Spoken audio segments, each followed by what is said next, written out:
Welcome to the Deep Dive, the place where we take the essential sources, articles, and research on a subject and distill them into the core knowledge you need to be truly informed. And today, we are attempting something truly challenging. I'll say. We're charting the 7-decade, shape-shifting career of a true artistic monolith, Dame Judi Dench. It is a monumental task, and you're right, monumental is the word, because her career isn't just long. I mean, it's deep, it's wide, and it's full of these wonderful contradictions. So what's our mission here? What are we trying to get at? Well, our mission today is to go far beyond just listing achievements. We want to understand the mechanisms of her success. How she pulled it all off. Exactly. How did she achieve this massive, consistent success across classical theater, a beloved television, and then pivot to late career global film superstardom? And often at the same time. At the same time. And crucially, how does she maintain that relentless output and that integrity while facing some really significant personal losses and profound health challenges? Okay, let's unpack this immediately, because the sources we've looked at paint a picture not just of a great actress, but of a specific kind of resilience. Yes. You just can't talk about Judi Dench without talking about the sheer weight of her achievement. No, you can't. I mean, we're talking about a person widely considered one of Britain's greatest actresses. And ever. But let's look at the ledger. Let's do it. You've got an Academy Award, a Tony Award, 2 Golden Globes, 4 British Academy Television Awards, 6 British Academy Film Awards. and 7 Olivier Awards for performance. 7. That's a world record for competitive performance Oliviers. Yeah, it's just astounding. But here's the thing that really underlines her early dominance. She completed the British Triple Crown. That means winning competitive awards from BAFTA, the Oliviers, and the Evening Standard Awards remarkably early. How early are we talking? Between 1966 and 1977, so this wasn't an actor just hoping for a break. She was already a colossus of the British stage and small screen, decades before Hollywood even, thought to cast her. Yeah. That distinction is so key. She didn't need Hollywood to validate her. Oh. Hollywood needed her gravitas to validate their projects. That's it, exactly. And if we need a single immediate hook nugget to prove this theme of disproportionate, unforgettable impact, I think I know where you're going. it has to be the 1998 Oscar win. For Shakespearean Love, she won the Academy Award for Best Supporting Actress playing Queen Elizabeth I. After appearing on screen for a grand total of 8 minutes. 8 minutes. It's the definitive Dench story, isn't it? It really is. And as we explore the rest of her career, you should keep that in mind. She has this almost unique ability to walk onto a set, own the entire space, and just imprint her performance on your memory, no matter how short the scene is. It's like every moment is just optimized for impact. Perfectly put. It tells you everything you need to know about her craft. To really understand the power of that 8-minute performance in 1998, we absolutely have to go back to the beginning. Way back. Because she was steeped in the theater world from birth. They're not necessarily as, an aspiring starlet. That's right. Judi Dench, born Judith Olivia Dench on December 9, 1934, in Heesworth, York. She came from a background of stability and professional service. Not a typical artsy family, then. Not at all, and I think the grounding really helped her long career. Her father, Reginald Arthur Dench, was an English doctor and a decorated WWI veteran. Her mother, Eleanor Olave, was Irish. They met at Trinity College, Dublin. So you have this blend of solid professionalism, the doctor, the veteran, and this immediate hands-on connection to the arts. Precisely, because her father served as the GP for the York Theatre Royal. The local doctor for the theater. And her mother was, perhaps even more relevantly, the theater's wardrobe mistress. Wow. So just imagine growing up in that house. Right. The theater wasn't this glamorous, distant place. It was her parents' workplace. The actors were literally house guests. They were always staying at the Dench household. So she saw the reality of it, the effort, the process, the chaos. She even got her first taste of performance playing the Virgin Mary in the amateur York Mystery Plays in 1957. Speaks to that deep community connection. Now, for a purely fun, deep dive historical nugget that makes her seem even more, impossibly storied. Oh, I love this one. The sources reveal some pretty surprising ancestry that was uncovered on the BBC program Who Do You Think You Are in 2021. Yes. This is where it gets really dramatic. It turns out she's descended from the Bill family of Danish aristocrats. Okay. And this family includes a man named Claus Bill. Now, why is that relevant? Because Claus Bill was the grandfather of the famous 16th century astronomer Tycho Brahe. Get out of here, Tycho Brahe. The very same. It's a completely irrelevant but just wonderfully dramatic historical footnote that links her not just to the stage, but to nobility and, the study of the stars centuries ago. It definitely adds to the mythology. But maybe the biggest real-world influence on her core values was her education and her faith. Absolutely central. She attended the Mount School, which is a Quaker independent secondary school in York, and she became a Quaker herself. And she's been quoted on this, hasn't she? Yes, in a 2013 interview, she said, "The faith informs everything I do." And that Quaker influence, it seems so central to understanding her public persona. I think so.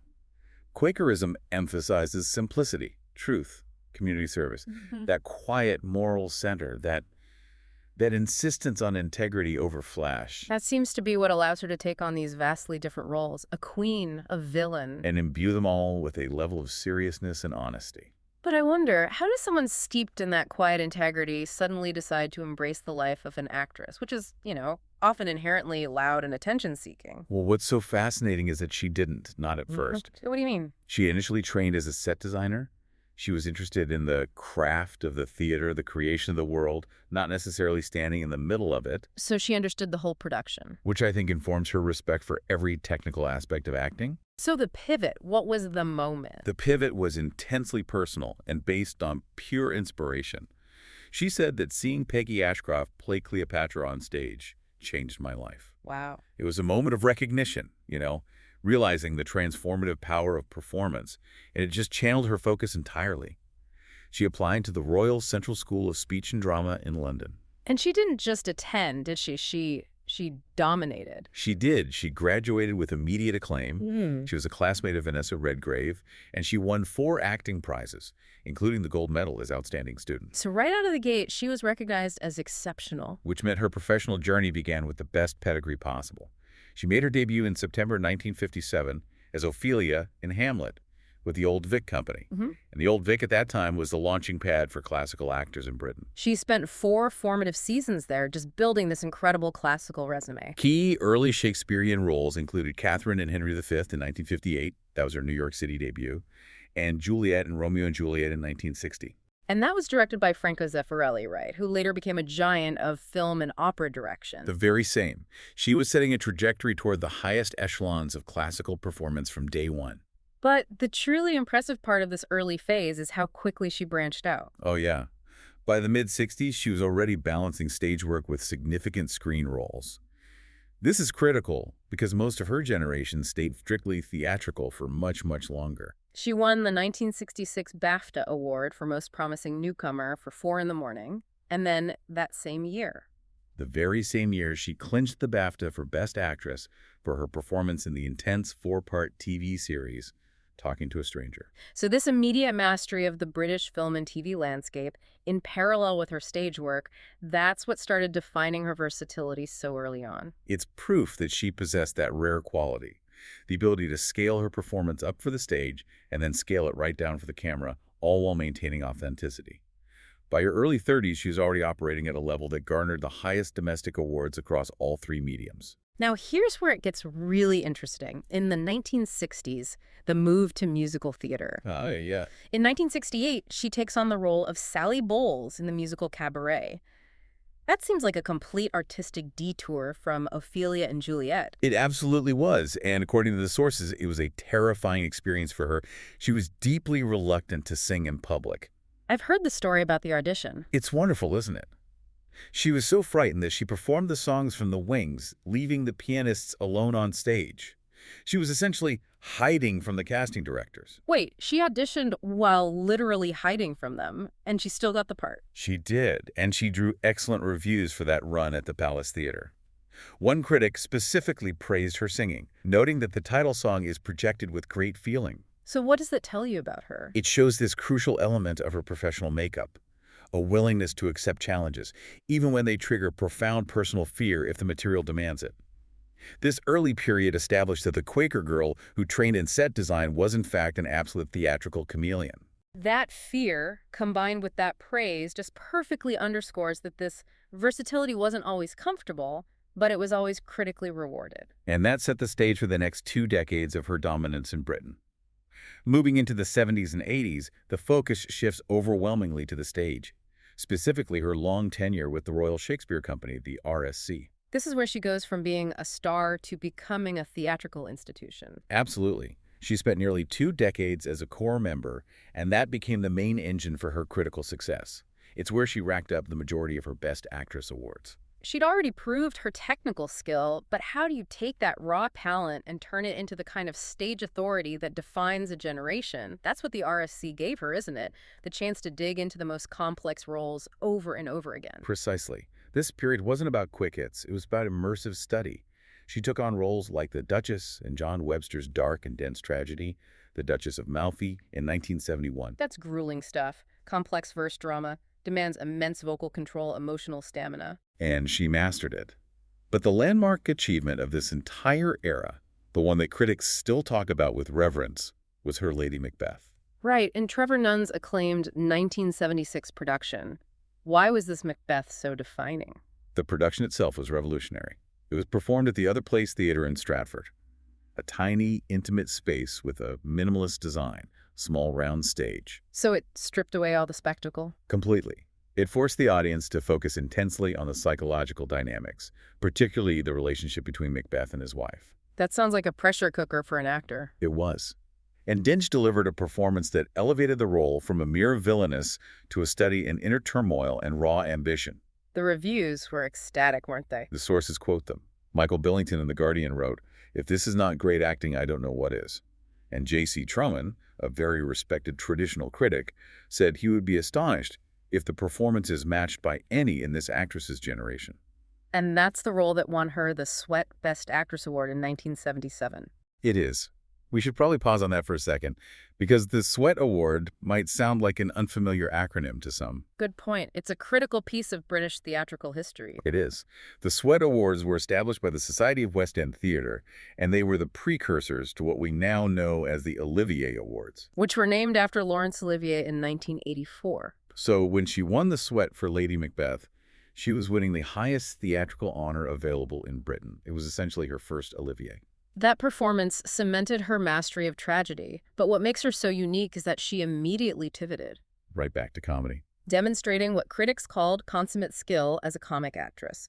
She partnered with Donald Sinden in a revival of Much Ado About Nothing as Beatrice and Benedict. And this duality is the core of her theatrical legacy. To move from the harrowing intensity of a murderous Lady Macbeth to the sparkling, quick-witted, romantic sparring of Beatrice, sometimes in the same year, is just an astonishing demonstration of range. There was one critic who summed it up perfectly. Bernard Levin of the Sunday Times. He declared her perhaps the very best we have as a comic actress.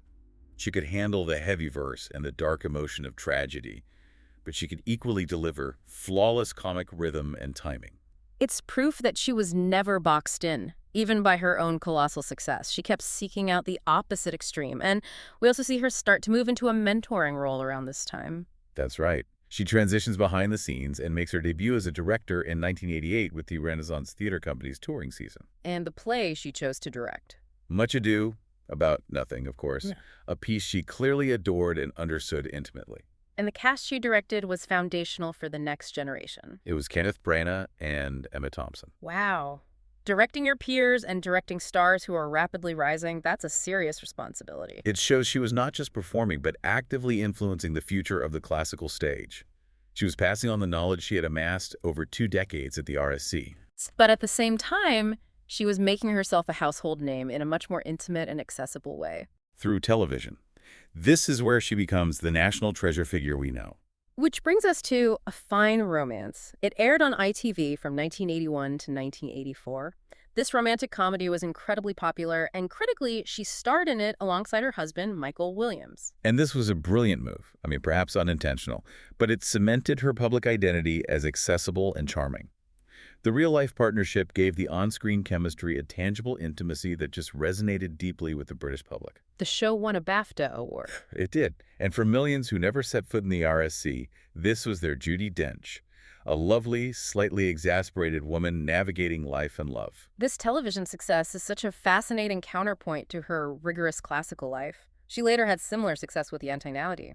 As time goes by starting in 1992, another beloved rom-com. These long-running TV roles provided the necessary balance. It prevented her from being perceived as purely an austere, distant classical performer. She showed she could embody Lady Macbeth and the relatable frustration of a woman in a sitcom. During the 80s, her film roles remained supportive but prestigious. Very much so. She appeared in James Ivory's beautiful period piece, A Room with a View in 1985, and in the cherished 84 Charing Cross Road in 1987 with Anne Bancroft and Anthony Hopkins. These weren't blockbuster leading roles. No, but they were high-quality, respected ensemble pieces. Her selections show a priority for good writing and strong casts, not headline billing. She was clearly driven by the quality of the project. And we mentioned earlier that she embodies the entire spectrum of British culture, so we cannot skip the niche but utterly beloved fact that she participated in one of the great British institutions. Ah, yes, the radio soap opera. The Archers. She was cast as Prue Forrest, the longtime silent wife of Tom Forrest, on its 10,000th edition in 1989. So she went from Lady Macbeth and directing Kenneth Branagh to playing a woman famous for never speaking. What does that tell us? It tells us she doesn't take herself too seriously, and she appreciates the cultural importance of these deeply ingrained British traditions. It's a small detail, but it shows her willingness to participate in mainstream culture at every level. And this immense breadth, this status as a celebrated theatrical colossus who was also a TV darling, is what prepared her for the truly global pivot of the 1990s. The 1990s. This marked the great external pivot. She transitioned almost overnight from a revered British institution to a global movie star. And that shift started, perhaps surprisingly, by taking on the role of a bureaucratic spy master. We begin with the M era. Starting in 1995 with GoldenEye. The Bond franchise was rebooting after a long hiatus. They brought in Pierce Brosnan, and the decision to cast Dench as M, James Bond's boss, well, it was nothing short of genius. This wasn't just recasting a character, was it? It was a profound statement about modernizing the franchise. She became the first woman to portray M. It instantly signaled that the Cold War era of Bond was over. The intelligence world was changing. And the sources confirmed this was a deliberate choice. The character of M was reportedly modeled on Dame Stella Rimington, who had served as the real-life head of MI5 between 1992 and 1996. So by casting Dench, they were embedding the character with this genuine gravitas and authority of a serious, high-ranking official who could and would dress down James Bond. And she does. Her M wasn't just a facilitator. She was an intellectual challenge to Bond's old-school machismo. She famously calls him a misogynistic dinosaur in her very first scene. Her M had teeth and moral authority drawn directly from Dench's stage presence. And she's been on to play M in 8 James Bond films, including a really significant plot-driving role in The World Is Not Enough in 1999, where the villain targets M personally. She was deeply integrated into the narrative. The climax of her role came in Skyfall in 2012, her 7th appearance. That performance was praised by critics as compellingly luminous. It was the ultimate payoff. It gave her M a full emotional arc and a tragic, dramatic conclusion, though she did return for a poignant cameo in Spectre in 2015. Her presence provided the necessary weight for Daniel Craig's grittier, more grounded Bond. She was his emotional anchor. So at the same time she's becoming internationally famous as this stern spy master, Hollywood finally realizes she isn't just a supporting player. She can anchor a serious drama. And this pivot was incredibly rapid and effective. Her Hollywood breakthrough came as Queen Victoria in Mrs. Brown in 1997. And that film was originally intended for British television, right? It was.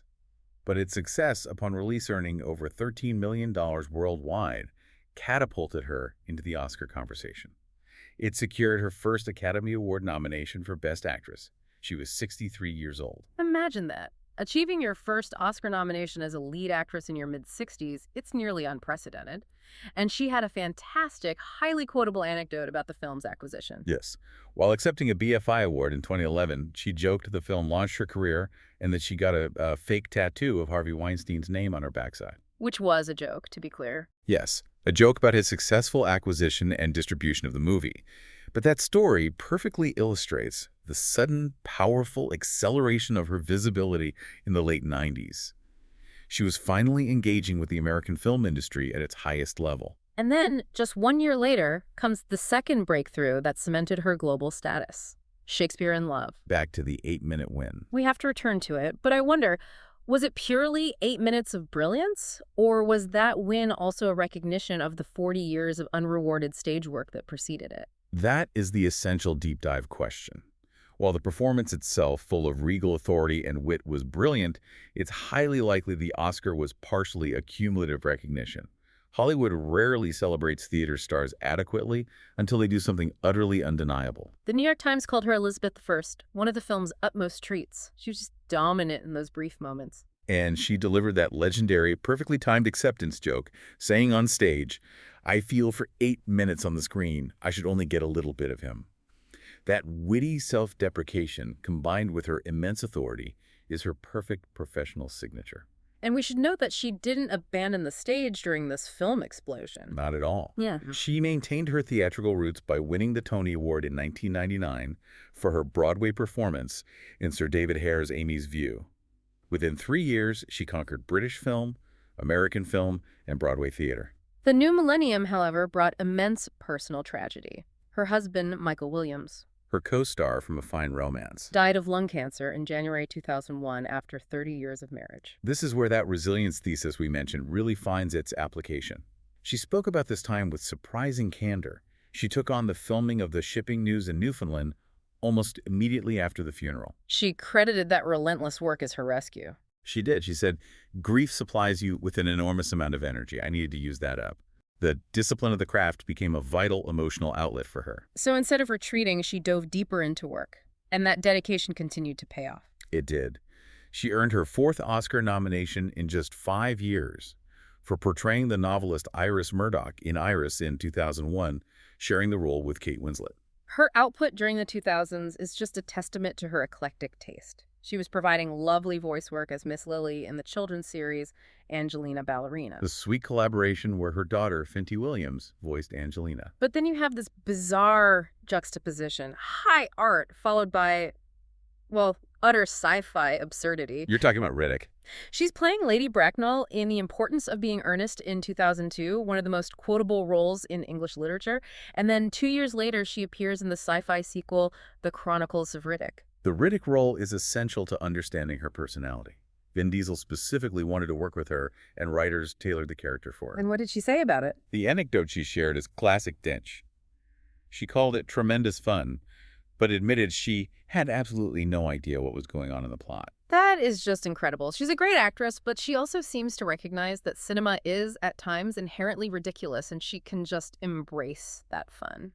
And she immediately counterbalanced that with the acclaimed English drama, Ladies in Lavender, starring alongside her friend and frequent collaborator, Maggie Smith. She's constantly balancing the highbrow with the slightly bizarre and the deeply sentimental. Then came the ultimate period role challenge. Lady Catherine de Bourgh in Joe Wright's hit adaptation of Pride and Prejudice. And we have another wonderful casting anecdote here. Wright was desperate for her, knowing she embodied that necessary aristocratic severity. He persuaded her by writing a playful note saying, "I love it when you play a bitch. Please come and be a bitch for me." And her willingness to embrace that role, the difficult character, provided the film with its necessary menace. And she was only available for 1 week. The production had to prioritize her scenes, which is a huge testament to her star power. The film was a massive hit. She finished the decade with a powerful, intense drama, earning her 6th Oscar nomination for Notes on a Scandal. Opposite Cate Blanchett. She played Barbara Covet, a London teacher who becomes obsessed and manipulative, a truly dark, complex character.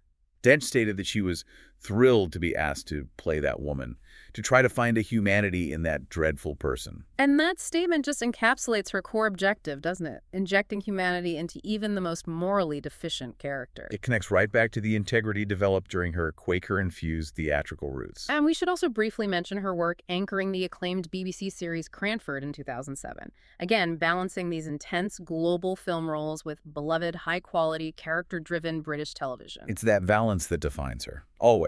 As Dame Judi Dench entered her late 70s and 80s, her career trajectory, it didn't diminish at all. If anything, it intensified. Right. She solidified her position as an undeniable box office draw, especially for films targeting specialty audiences, while simultaneously returning to the deepest parts of her theatrical identity. The 2010s kicked off with this enormous, unexpected commercial success that confirmed her global bankability. The Best Exotic Marigold Hotel in 2012 and its sequel in 2015. These films starred a who's who of legendary British actors Dench, Maggie Smith, Bill Nighy, and they became these surprise international box office hits. It proved that star power isn't exclusive to youth or action heroes. Critics called them sweet stories about the senior set and praised Dench as a resilient marvel. The success showed that the market would embrace sophisticated, character-driven comedy anchored by established talent. And at the same time she was conquering the global box office, she was returning to her true love, the stage, and breaking records. Her theatrical returns were phenomenal. In 2010, she played Titania in A Midsummer Night's Dream, nearly 50 years after her first performance in that role. And in 2016, she won Best Supporting Actress for The Winter's Tale, And that was her 8th Olivier Award win as a performer. breaking her own record. 8 competitive performance Oliviers.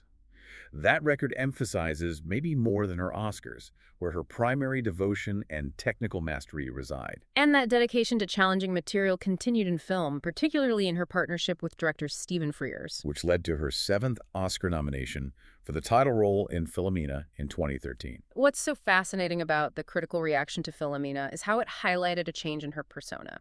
Time magazine captured it beautifully, writing, "This is Dench's triumph. At 78, she has a golden career behind her, often as queens and other frosty matriarchs. So the warmth under pressure she radiates here is nearly a surprise." And that warmth, that vulnerability, was what made the performance so devastatingly effective. It showed her power to connect intimately with the audience through a quiet, searching character. She reprised the Queen Victoria role a second time in Victoria and Abdul in 2017, earning her 12th Golden Globe nomination. And her collaboration with Kenneth Branagh, a director she first mentored in the 80s, continued. She appeared in his Murder on the Orient Express, followed by a deeply personal project for Branagh, All Is True, where she played Anne Hathaway, Shakespeare's wife. Oh. And most recently, she received her 8th Academy Award nomination for Belfast. Making her one of the oldest nominees ever. That 8th nomination, spanning 5 Best Actress and 3 Best Supporting nods, is just a remarkable measure of her consistent power. She truly is an anchor in whatever project she chooses. However, we have to acknowledge that not every choice is a triumph. Oh yes, even the greats take the occasional misstep. We are, of course, talking about the 2019 film adaptation of Cats. The notorious Cats bomb. Universally panned, criticized heavily for the uncanny valley CGI, a box office failure, she starred as Old Deuteronomy. And while it was a spectacular failure, it does show a strategic openness to risk, or perhaps a commitment to working with friends, even when the material is shaky. What does that willingness to accept utter sci-fi absurdity in Riddick or feline CGI disaster in Cats say about her? I think it suggests that the joy of the craft and the experience outweighs the fear of failure. That focus on the joy of the experience seems critical, especially when we look at her personal resilience during this late stage of her career. She has found a wonderful new partnership. Yes. Since 2010, she's been in a committed relationship with conservationist David Mills. And the origin story is charming. Oh, it's perfect. They met when she agreed to officiate at the opening of a new squirrel enclosure at the British Wildlife Center, where he's the founder. It sounds exactly like a plot point from a fine romance. But underneath that charm and professional energy, she's been dealing with profound health struggles. Most notably macular degeneration, which was diagnosed in 2012. And this condition directly impacts her ability to work in the way she once did. It does. It requires regular eye injections, and critically, it means she can no longer read scripts clearly herself. She relies on others, her daughter, friends, assistants, to read lines to her, which must require intense focus and memorization. That shift in process is massive. For a stage actor whose life is defined by learning complex classical verse, losing the ability to visually read a script is a fundamental challenge. And she has been incredibly candid about it. Reports from 2024 suggested her eyesight had deteriorated to the point where she couldn't go out alone. An interview in late 2025 detailed the severity, stating she couldn't recognize people, watch television, or read. Yet despite these profound physical limitations, she has consistently maintained that she still wants to carry on working. That unwavering desire is the ultimate definition of her professional resilience. And this defiance also fuels her public advocacy against ageism. She has spoken out strongly, saying, "I don't want to be told I'm too old to try something. Age is a number. It drives me absolutely spare when people say, Are you going to retire? Beyond the screen and stage, her influence just permeates pop culture, sometimes in the most unexpected ways. Absolutely, the full spectrum of British culture. She's a longtime supporter and honorary patron of Everton FC, And then there's the viral moment. where she featured in a video rapping with UK grime MC Lethal Bizzle, promoting his clothing brand, Stay Dench, using the slang term dench, which means excellent or cool. From the Duchess of Malfi to a grime MC, she does it all. And she's also been unafraid to use her authority to enter cultural and ethical debates. Most notably in 2022, when she publicly criticized the massive Netflix show The Crown. She accused it of crude sensationalism and being cruelly unjust. And crucially, she urged the show to add a fictional drama disclaimer. This highlights her insistence on theatrical integrity and factual honesty in public portrayals. That criticism rings particularly true coming from someone who has successfully portrayed two queens with such nuanced realism. And finally, her advocacy extends to breaking real-world barriers. Even in 2024, she continues to make history, becoming one of the first female members of the Garrick Club. Which, for those unfamiliar, is a famously exclusive, historic London club, which had maintained a male-only membership for nearly 200 years. To be breaking that specific historical barrier in her 90s just reinforces her status as a cultural giant who defies all limitations, both personal and societal. Hashtag outro.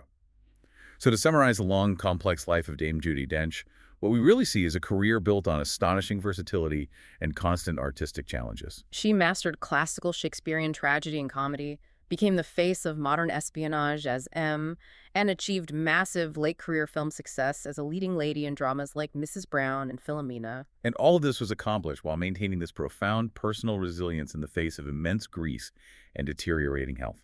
Her success, as we've seen, is underpinned by undeniable talent, quantified perfectly by those 8 total Academy Award nominations, 5 for Best Actress, 3 for Best Supporting Actress. And that distribution confirms her power both as a central anchor and as an immediate, impactful force player. She is truly an acting force driven by integrity, not just celebrity. Her stage work, her ability to make profound artistic statements in just minutes, and her continued history-making achievements like the Garrick Club membership all reinforce that status. Her enduring success, and here is the provocative thought for you, the listener, to carry away. It raises an important question about our current media landscape. What's that? Given her immense success on stage, which demands constant rehearsal and complex memorization, and her ability to anchor major character-driven films, and considering her public criticism of highly fictionalized media like The Crown, Okay. what does Dench's unwavering focus on theatrical integrity and challenging material, even in her 90s, facing blindness, reveal about the difference between acting excellence and celebrity longevity in modern media? That's a great question. It suggests that when the foundation is built on excellence, on taking risks for the craft, and on finding humanity in every role, the stardom, no matter how late it arrives, will be enduring and undeniable. She consistently chose substance over superficiality. And that integrity is precisely what propelled her into becoming one of the most decorated and revered performers in history. An excellent thought to end on, connecting the classical foundations to the demands of the modern era. Thank you for joining us for this deep dive into the extraordinary life and career of Dame Judi Dench. We'll catch you next time.